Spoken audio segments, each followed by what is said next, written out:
Hello dear student, welcome to easy math classes. इस video में हम सीखेंगे class 10 math first linear equation in two variables, दो मुतगय्यरी खत्ती मसावात के प्रैक्टिस सेट 1.3 के क्वेश्चन नंबर 3 के पहला, दूसरा और तीसरा क्वेश्चन। तो चलिए शुरू करते हैं। क्वेश्चन नंबर 3, दर्जा झैल हमजाद मसावात क्रैमर के उसूल का इस्तेमाल करके हल कीजिए। Solve the simultaneous equation using Cramer's rule. तो चलिए अब हम सीखते हैं कि क्रैमर का उसूल का इस्तेमाल करके हम हमजाद मसावत साइमल्टेनियस इक्वेशन कैसे सॉल्व करते हैं। पहले जो हमजाद मसावत हमें दी गई है वो है 3x - 4y = 10, साथ ही 4x + 3y = 5। तो चलिए इसे सॉल्व करते हैं। सबसे पहले हम दोनों भी मसावतें, दोनों भी इक्वेशन लिख लेंगे। 3x - 4y = 10, साथ ही 4x + 3y = 5। अब इन दोनों हमजाद मसावतों को क्रैमर के रूल का इस्तेमाल करके कैसे हल किया जाता है, इसमें हम सबसे पहले चेक करेंगे क्या ये दोनों भी हमजाद मसावतें मियारी सूरत में यानी कि स्टैंडर्ड फॉर्म में है या नहीं। अब स्टैंडर्ड फॉर्म क्या है? क्रैमर रूल से जब कभी भी हमजाद मसावतें साइमल्टेनियस इक्वेशन सॉल्व की जाती है तो दोनों भी मसावतें इस फॉर्म में होनी चाहिए, यानी ax + by = c, जहाँ पर मुस्तकिल नंबर c एक जानिब और x और y के ज़रीब के साथ एक जानिब। अब ये दोनों भी मसावतें इसी फॉर्म में है, 3x - 4y = 10 और 4x + 3y = 5। तो अब हम सीखेंगे कि इसको सॉल्व कैसा करते हैं। सॉल्व करने के लिए सबसे पहले हमें d पता करना होगा। अब d कैसा पता करेंगे और किस तरह से उसका तरीका है, तो हमें x और y के जो ज़रीब है, जो कोएफ़िशिएंट है, उसको इस डिटर्मिनेंट में मुरब्बा कालिब में लिख लेना है। 3 और 4, तो यहाँ लिख देंगे 3 और 4, साथ ही वज़ा 4 और 3, वज़ा 4 और 3।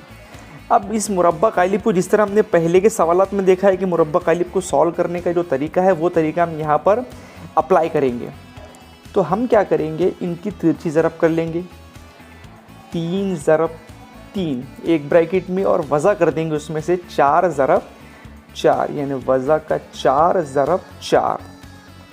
जब 3 और 3 की ज़रब करेंगे, 3 तिया 9, साथ ही 4 चौक 16, यहाँ माइनस का 4 है तो माइनस के 16, और ये इधर और माइनस है तो प्लस के 16, तो यहाँ हो जाएंगे प्लस के 16, 9 और 16 25।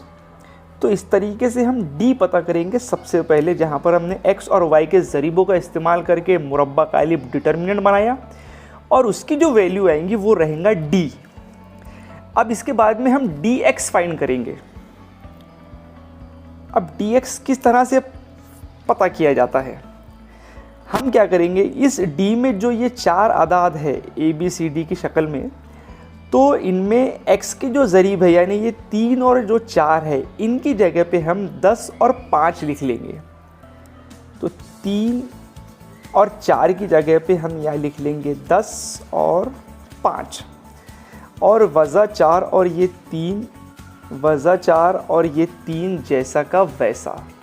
अब इन नंबर्स की हम तिरछी ज़रब करेंगे, तो 10 ज़रब 3, 10 ज़रब 3,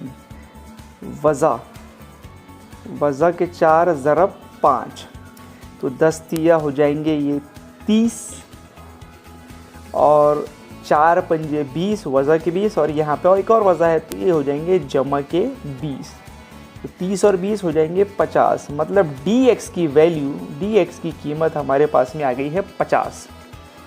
अब पता करेंगे dy। अब जिस तरह dx पता करने के लिए हमने x के ज़रीबों की जगह पे 10 और 5 लिया था, उसी तरीके से अब dy पता करने के तौर पे y के ज़रीबों की जगह पे हम लिख लेंगे 10 और 5। तो ये जो 3 और 4 x के ज़रीब है वो जैसे कि वैसे, 3 और 4, और वज़ा 4 और 3 की जगह पे 10 और साथ में 5। अब करेंगे इनकी तिरछी ज़रब, 3 ज़रब 5 वज़ा 10 ज़रब 4, 3 पंजे 15, वज़ा 10 चौक 40, 15 वज़ा 40, 15 में से अगर 40 जाती है तो बचते हैं वज़ा के 25। ये पता हो गया है dy। तो इस तरीके से सबसे पहले हमने d पता किया, फिर dx पता किया और dy पता किया। मगर क्रैमर के रूल के हिसाब से हमें x और y की वैल्यू फाइंड करना है। x और y की वैल्यू ही साइमल्टेनियस इक्वेशन का सॉल्यूशन होता है। तो अब x और y की वैल्यू फाइंड करने के लिए हम इस्तेमाल करेंगे एक ज़ाब्ता हमारे पास में है x is equal to D X upon D, y is equal to D Y upon D. कीमत रखेंगे इसमें, dx की कीमत हमारे पास में है 50 और d की कीमत है हमारे पास 25। 50/25 x की वैल्यू और y की वैल्यू dy की वैल्यू हमारे पास में है -25, तो -25/25। जब 50 को 25 से तकसीम करेंगे तो आंसर आएगा 2, y इज इक्वल टू, जब 25 को 25 से तकसीम करेंगे आंसर आएगा 1 और यहाँ वज़ा है तो वज़ा का 1। तो इस तरह से x की कीमत आ गई है 2 और y की कीमत आ गई है वज़ा का 1। Question number 2, 4x + 3y - 4 is equal to 0, साथ ही 6x is equal to 8 - 5y। यहाँ जो दोनों भी साइमल्टेनियस इक्वेशन हमजाद मसावतें दी गई है वो जनरल फॉर्म में नहीं है, तो हम इसे जनरल फॉर्म में बनाएंगे। -4 को राइट साइड में लेके चलेंगे, वो बन जाएगा 4x + 3y is equal to 4। साथ ही -5y को लेफ्ट साइड में ला लेंगे तो वो इक्वेशन बन जाएंगी 6x + 5y is equal to 8। अब इन दोनों इक्वेशन को इस्तेमाल करके हम सबसे पहले d फाइंड करेंगे। तो d फाइंड करने के लिए हम मुरब्बा कालिब बनाएंगे d का, इसलिए हम लिख देंगे d बराबर x और y के कोएफिशिएंट जो कि है 4 और 6, साथ ही 3 और 5, तो लिख देंगे 4, 6 और 3 और 5। अब इनकी क्रॉस मल्टीप्लिकेशन करेंगे, सबसे पहले 4 की और 5 की, 4 ज़रब 5 -3 ज़रब 6। 4 और 5 की ज़रब करेंगे 20 और -3 छकी 18, 20 - 18 हमें आंसर मिल जाएगा 2। तो d की वैल्यू आ गई है 2। अब हम फाइंड करेंगे dx फाइंड करने के लिए हम 4 और 6 की जगह पे लिख देंगे 4 और 8। अब लिख लेंगे हम 4 और 8 और 3 और 5 जैसा का वैसा। फिर क्रॉस मल्टीप्लिकेशन 4 और 5 की, तो लिख देंगे एक ब्रैकेट में 4 ज़रब 5 -3 × 8, 4 × 5 = 20 -3 = 18 24, 20 - 24 -4, दोनों की माइनस करने पे हमें आंसर मिलेगा -4, यानी dx बराबर -4। अब फाइंड करेंगे dy फाइंड करने के लिए 3 और 5 की जगह पे हम लिखेंगे 4 और 8, और जो x के ज़रीब है 4 और 6 वो जैसे कि वैसे उनकी जगह पे, तो लिख लिया हमने 4 और 6, और साथ ही 3 और 5 की जगह पे लिख लेंगे 4 और 8। अब इनकी क्रॉस मल्टीप्लिकेशन एक ब्रैकेट में लिख लेंगे 4 ज़रब 8 -4 ज़रब 6, तो 4 8 होते हैं 32 -4 छका 24। 32 में से हम 24 माइनस करेंगे, हमें मिलेगा 8, यानी dy बराबर 8। अब x और y की कीमत फाइंड करेंगे x और y का ज़ाब्ता लगा के। x का ज़ाब्ता हमारे पास में है dx अपॉन d, साथ ही y का ज़ाब्ता है dy अपॉन d। तो dx की वैल्यू सबसे पहले हम लिख लेंगे, dx की वैल्यू हमारे पास में है -4 और d की वैल्यू है 2/2। साथ ही y के इसमें dy की वैल्यू हमारे पास में है 8 और d की वैल्यू है 2। जब -4 को 2 से तकसीम करेंगे आंसर आएगा -2, और 8 को 2 से तकसीम करने पर मिलेगा 4। तो फाइनल आंसर हमें मिलेगा x, y is equal to -2, 4। Question number 3, x + 2y is equal to -1, साथ ही 2x - 3y is equal to 12। तो चलिए इसे सॉल्व करते हैं।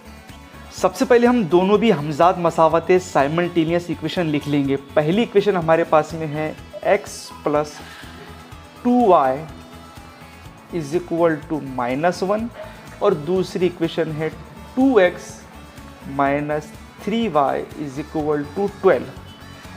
अब इन दोनों के हिसाब से हम सबसे पहले d के लिए मुरब्बा कालिब बनाएंगे। तो d बराबर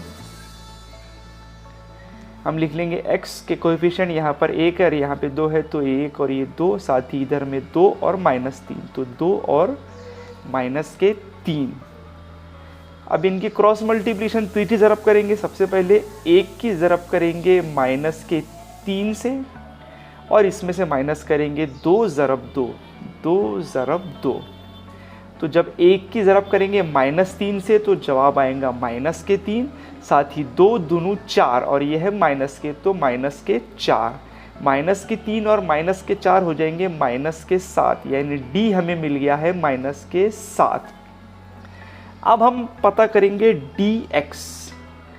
dx पता करने के लिए हम x के जो ज़रीब है, जो कोएफिशिएंट है, उनकी जगह पे हम लिख लेंगे c, यानी वज़ा 1 और 12। तो जहाँ पर x है वहाँ x के कोएफिशिएंट है, वहाँ पर 1 और 2 की जगह पे वज़ा 1 और 12, साथ ही 2 और वज़ा 3 जैसा कि वैसे 2 और इधर वज़ा 3। अब इनकी तिरछी ज़रब करेंगे, वज़ा 1 की ज़रब करेंगे वज़ा के 3 से, वज़ा 1 ज़रब वज़ा के 3, वज़ा दूसरे ब्रैकेट में 2 ज़रब 12।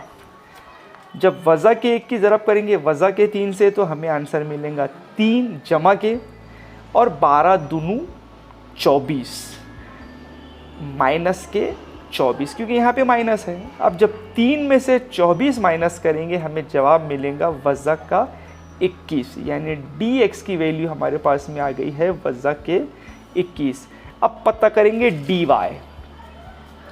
तो dy पता करने के लिए हम क्या करेंगे, d में से y के ज़रीब जो 2 और वज़ा 3 थे उनकी जगह पे लिख लेंगे वज़ा 1 और 12, और ये जो x के जो ज़रीब थे 1 और 2, ये जैसे कि वैसे 1 और ये 2, और 2 और वज़ा 3 की जगह पे लिख लेंगे हम वज़ा के 1 और 12।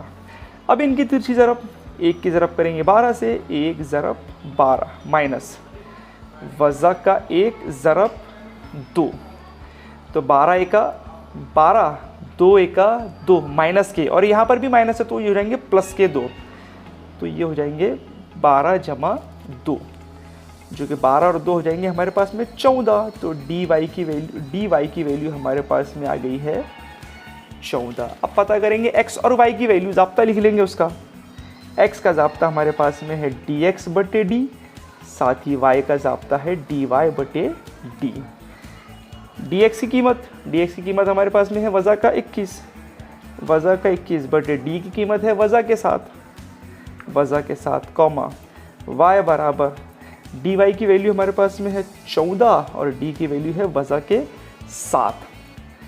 तो x की वैल्यू हमें फाइनल में मिल रही है, जब 21 को वज़ा के 21 को 7 से तकसीम करेंगे, 7 एका 7, 7 21 माइनस माइनस प्लस, यानी प्लस के 3, और 7 को जब 14 को जब 7 से तकसीम करेंगे तो 7 एका 7, 7 दूनी 14 माइनस के 2। तो x की वैल्यू हमारे पास में आ गई है 3 और y की वैल्यू वज़ा के 2। तो इस तरह से हम हमज़ाद मसावाते क्रैमर का उसूल, क्रैमर के रूल के हिसाब से सॉल्व करे हैं।